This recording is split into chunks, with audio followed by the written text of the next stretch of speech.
And you sharing that is such a great point because we're sitting here talking through our tech stack, but we're also talking to our process, right? Our SOP for how we do all of these items. We are using the tools that we have to set up a set way that we run the production of this show. And that's so important here for two reasons. You can buy a bunch of tools, they're not going to do the work for you. You still have to do the work and you have to make it happen.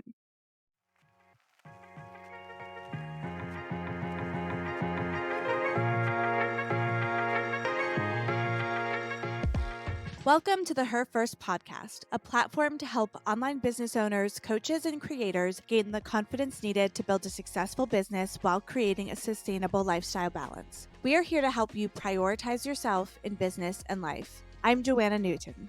And I'm Michelle Puolani. In this podcast, along with the Her First Collective, you can engage in the challenges women face in business, ways to increase your impact or income online, and how to make it all work while launching, scaling, or maintaining. Spoiler, it's not about perfectionism, hustling, or a copy-paste methodology. Let's dive in. As a business owner, the tools we use are so important. And there's so many options and subscriptions and things that you can use to make your business easier, more efficient, and really scalable all at the same time. And today, Michelle and I are going to talk about all of the tools that we use to produce this podcast. If you're interested in starting a podcast, if you are already started a podcast and are just looking for ways to improve your system, improve the tools that you use, then stay tuned because we're going to be talking through the entire process. And if you're not sure if a podcast is something that you want to leverage, consider it an alternative traffic source to what you're already doing. So podcasts, I know it seems like everybody has a podcast and there's a ton out there, but realistically, consistent podcasts are fewer and far between than YouTube channels, social media pages, and other avenues of driving traffic or generating leads. It's a really great intimate way to be able to connect with your audience, to get them to hear your voice and talk in a long form format in ways that you can't do on traditional social media platforms. So if you haven't yet started a podcast, or if you haven't considered it at this point, it may be something that you want to put into your arsenal when you feel confident on your other platforms. Don't do it when you feel like you're struggling to get on platforms in general, but add it on as an additional way to connect with your audience, speak your mind, and actually hone your content creation skills. Joanna and I have talked about this before, but actually doing the podcast has helped us formulate ideas, solidify concepts, establish more who we are as a personal brand, and then be able to translate that to other pieces of content, other pieces of social media, products, or programs that then better defines how and who we are as a business and the ways in which we're showing up. So there are a lot of benefits to be able to do this. So listen in today as we talk about the tech and how we use these systems to make it efficient, simple, and produce content on a consistent and weekly basis without faltering. And I love systems. I think ideas are great. Ideas are important. Like doing things is so important to your business. But if you don't have a really great, efficient process system to make it happen, you're not going to do it regularly. And we've been posting this podcast every week for, I think, almost a year now. I have to look at when our first, what was episode 52 today. 51 today. So it'll be a year next week, I guess, will be our year anniversary. Yay. But we've been doing it consistently. And a lot of that has to do with the tools that we've invested in and used to make this work. And the first thing that I want to talk about is the project management tool we use to track our calendar, our episodes, and our action items. Michelle and I use Monday.com as our project management tool. I love Monday. Like I use Monday in my business, in my agency, in my personal life. I have my own like personal Monday board tracker. And for me, it is a lifesaver. Like I would not be nearly as efficient as I am if I didn't have Monday, and I would never know what I'm doing. The great thing for me about Monday is I don't have to store in my brain what I need to do every day. I can put it into a project management tool and let it tell me what to do every day. And that's one of the great things about Monday and how we use it is we have our content calendar laid out with each episode that we're going to record, when it will be recorded, and what are each of the steps we each have to take in that editing production process. Who's going to write the outline? Who's going to edit? Who's posting here? Who's cutting the shorts? All of that together. And Michelle and I, we live very far away. We're in different time zones. It makes it really easy for her to be able to do her action items when she's able, for me to do mine when I'm able, but us to still have that connection point and that shared workspace. I don't think this would work nearly as well if we were operating on a spreadsheet or just texting each other, like, hey, what do you want to do? Like, yes, we text each other about what we want to do, but then it goes into Monday, into a system that we can track and have things happen. Michelle was away for 3 weeks, about 3 weeks on a vacation, and we were able to organize everything and keep it flowing even with her gone because we had this system to help us keep track. So, using something to do that is so important. I will say Monday.com is one of the more expensive project management tools out there. I did all of the research. I tried them all. And for me, this is the one that just works the best, makes the most sense for me to keep track of everything. And I really recommend if you're thinking, oh, I don't need a project management tool, you probably do if you're running a business, and you're going to be so much happier with something to help support you in that way. Monday has been invaluable for us, and I feel like it's the only reason that we've been able to stay consistent, posting every single week for a year, which is a huge accomplishment. There are a lot of podcasts who don't make it past 10 episodes, like a significant number, and we are at episode 52. So I think that's a huge point of celebration for us as her first, for each of us individually, Joanna and myself, and obviously for you as a listener because you're here. Thank you for being here. Having a way to coordinate all of the things that you're doing is very positive, especially if you have team members that you're directing and that you need to accomplish these things. So, we're going to talk about the things that Joanna and I do individually. We could outsource them. We have team members for other things, but at this time, we're taking on the responsibility of the podcast and ensuring that it comes out, is produced, is done in the way that we want it to. And eventually, we will outsource. But even better, when we're ready for that next step, we have systems in place to be able to hand over to them, onboard them really quickly and easily, and have them execute in the way that we have now created an efficient, manageable system. We also know what to expect, right? We know how much time is being invested. We know what we're doing with our activities and our tasks. So it'll be so much easier when we actually bring someone on board. So, whether you use these systems to be able to outsource and invest in team members to support you with this process, or whether you're doing it yourself for right now, either works. Having something like Monday helps you with that project management aspect of it, helps you stay on track, and helps keep you accountable to what it is that you're trying to accomplish and do as you reach your audience, as you get content out, and as you produce. So the next one that we use from a strategic planning perspective is Google Documents. Like, both Joanna and I thrive on Google Drive. And I think there's a lot of other tools out there that are much more costly that do similar things, but that don't have the robustness that Google Drive does and isn't as accessible because freaking Google Drive is free, or it's like a workspace for like $6 or $12 a month. I think I pay those on different businesses, kind of depending on what I'm utilizing. So we use Google for our form. Whenever we have a guest or an interview, we have a form that we send to them prior to getting them on the show. And that's within Google, super easy, super user friendly. And I can look back and see all of the information that we need for show notes, for introduction, for getting their consent and participation in participating on the show. And then we use it for show outline. So Joanna and I work collaboratively to plan what it is that we're going to talk about on each episode. We do that simply in Google Docs. We used to be a lot more intensive about it. We used to actually like script out and say, Joanna's going to say this and I'm going to say this and go back and forth. We're a lot more loose about it now because we feel comfortable moving through the process without having those details. But we plan all of our show outlines, and then I do all of our show notes in Google Documents as well. So that tool is super helpful to record all of our written copy and content that we're going to use, that we're going to leverage in producing the show. Yeah, and we also store all of our short clips. So we'll talk about this later in the episode, but we create short clips from our podcast. We store those in Google Drive as well, so they're easily accessible.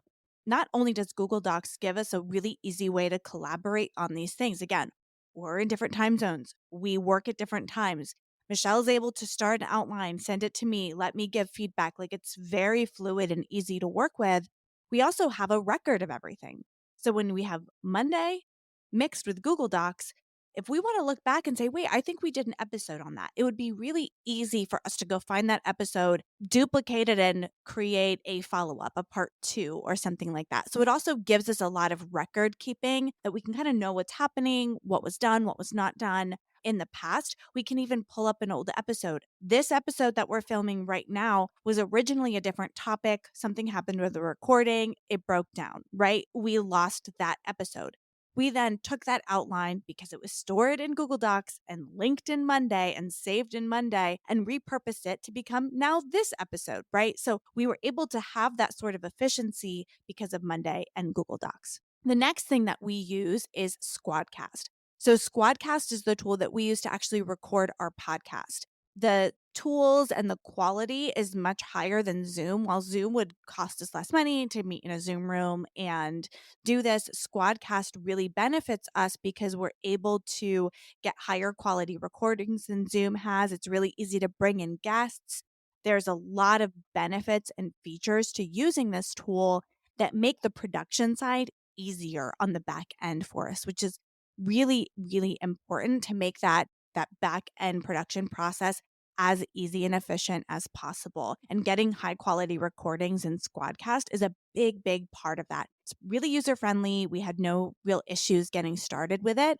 And we're able to invite our guests to join the Squadcast rooms, and they're able to get in and get a high quality recording and be part of our show from wherever they are in the world. The audio quality is better. The video quality is better. It is user-friendly, as Joanna mentioned. It also has individual cloud backups. So as you're recording, it's more likely that you'll be able to actually capture what it is that you're recording and not have as many tech glitches. That being said, we have had one or two, but that was more of a user error on our part to not pay attention or heed their warnings. So note to you, just heed warnings. If you see a warning or an error sign come up, just restart or try again. But in any case, the recording process becomes super simple because we can just hop in here. We can have a conversation and dialogue. We see each other's video. We can test the audio. We can hit record for a few moments, which we do at the beginning of every episode. And then we listen back to them. We check the video quality. We check the audio quality in real time. And that's very helpful instead of trying to just guess and say, oh, Zoom, I hit record, but then I go back and something is messed up.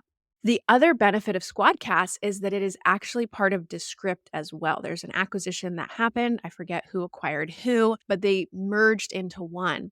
So now for our recording process, we have the same editing software, technically speaking. They function separately, but they work together. So I can take an episode that we've recorded and I can automatically export it into Descript for editing.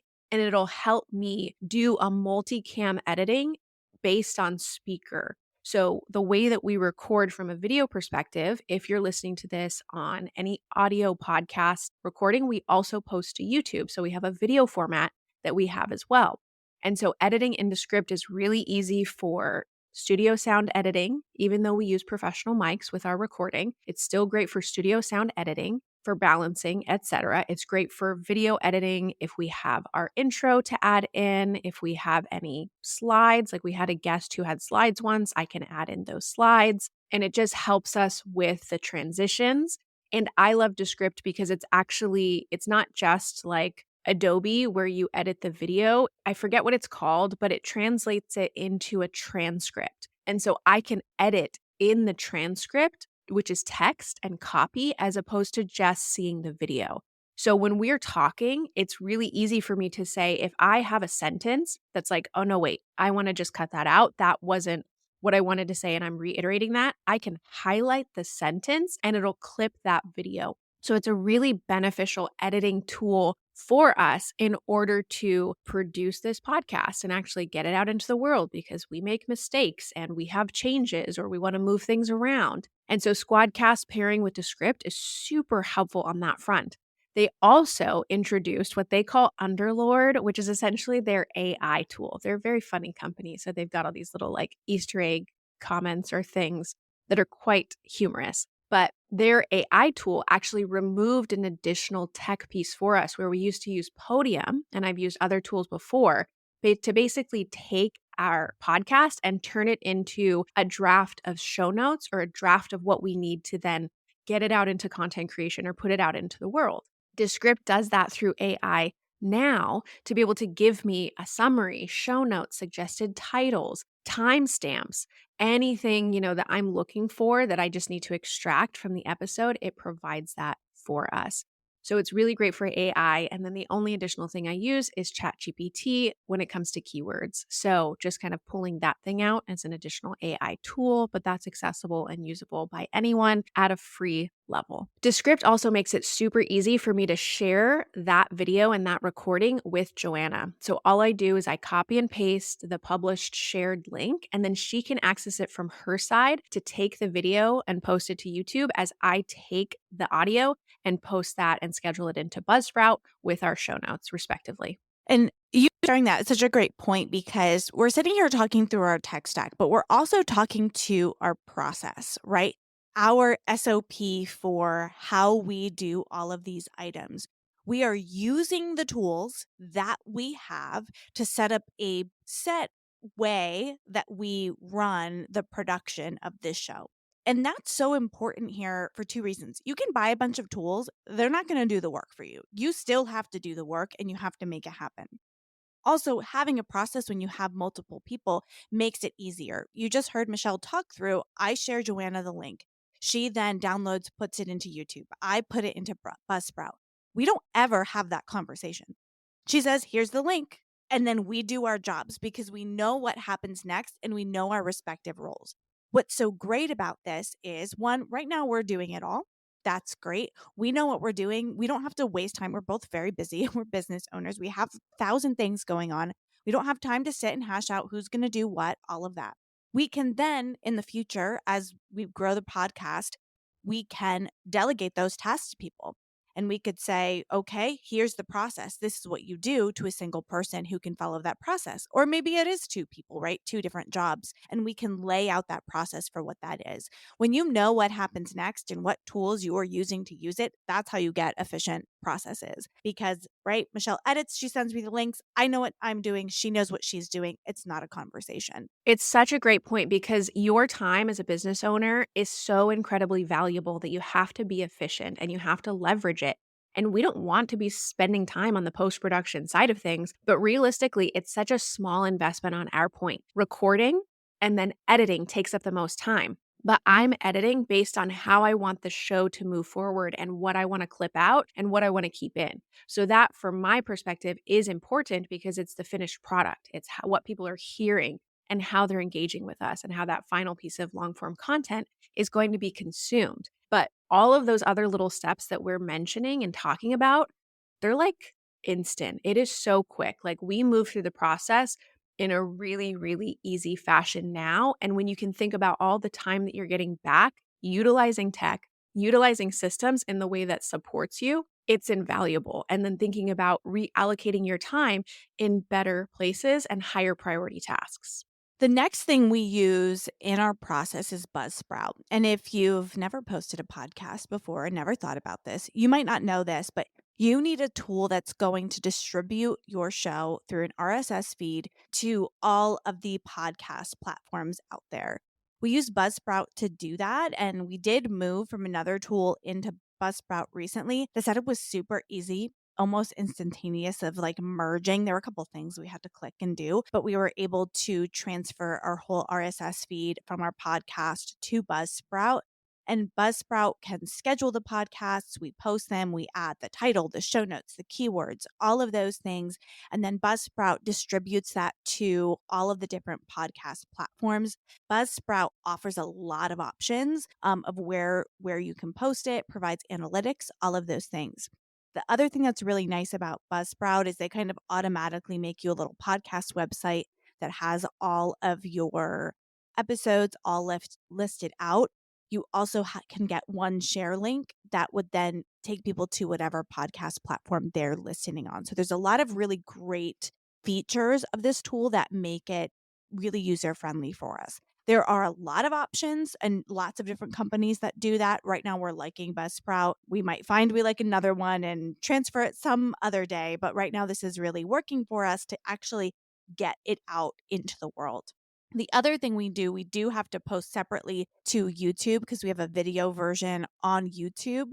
And that's something that I take care of. Like Michelle mentioned, I get the link, I download, I get it up and scheduled in YouTube. There's different optimization things too there that I do on the YouTube side.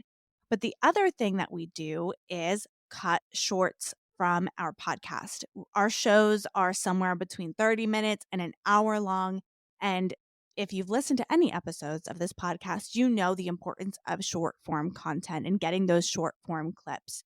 Opus Clips is an amazing AI tool that helps me grab a bunch of shorts from each episode in about 30 minutes. I'm able to put in the YouTube link. It chooses those really strong moments. I review them, pick my favorites, make minor edits to those clips, and then get them all scheduled on YouTube. So it's a really fast, easy way to get clips of the podcast to share out in the world that help promote my personal brand, Michelle's personal brand, as well as the podcast itself. And it's just a great way to get that extra content. We have clips on our YouTube channel scheduled out for months at a time because I'm able to spend a half hour, grab clips, get them scheduled and into our system. And Descript actually does that now too, which Joanna, you and I are going to have to look at to see if it's valuable to try and switch and kind of condense again. I will say I don't think that the clips that they grab, because I kind of tried playing around with it the other day, is as good as Opus Clips is now, considering the AI. And you have to do more like editing or decision in terms of templates. So it's always worth it as you're using your tech to understand updates and rollouts of new features as well, because it can be really overwhelming to. I've condensed. I'm proud of myself because I have definitely, through the decluttering process, I've condensed my tech stack and everything that I've utilized over the past 5 to 6 years of having a digital business. But I will say that I have not always leveraged each platform to its best abilities. And then I've sought out or searched for an additional piece of tech that solves a particular problem when I could have just leveraged and utilized something that I already had. So it's important to pay attention to those things. It's important to identify what your needs are, what you're looking to accomplish, and how the things that you have right now can be helpful in that process, as well as what are the things that maybe I can request as a feature? Like if I have something that I want to be able to create and my tech stack doesn't do that now, how can I reach out to Descript? How can I reach out to Monday and say, it would be really great if you could do this? It's not going to say it's going to happen immediately. They take those feature requests into account, and it's part of the way that they build out the software in the first place. So you can take an active role and be a participant in what that looks like. So I hope today was helpful to you. If you're starting a podcast, reach out in the DMs for Joanna or I, either for motivation, help, or support, because we can help point you in the right direction. We've been able to strategically launch the podcast, sustain it for a year, and now have these systems in place that, again, save us time, save us effort, save us energy so that we can create the content and get it out into the world with a low barrier to doing so. Your time is incredibly valuable as a business owner, so think about how you're investing it, where you can be more strategic, and what you can either automate or to improve the way in which you're using your time. Thanks for tuning in. Find the link in the show notes to join us in the Her First Collective, a free Facebook group to discuss the podcast, ask questions of our guest experts, and network with a group of female entrepreneurs who value collaboration over competition. Please subscribe, share, leave a review, and be sure to catch our next episode. What is one thing you can do today to prioritize you in business and life?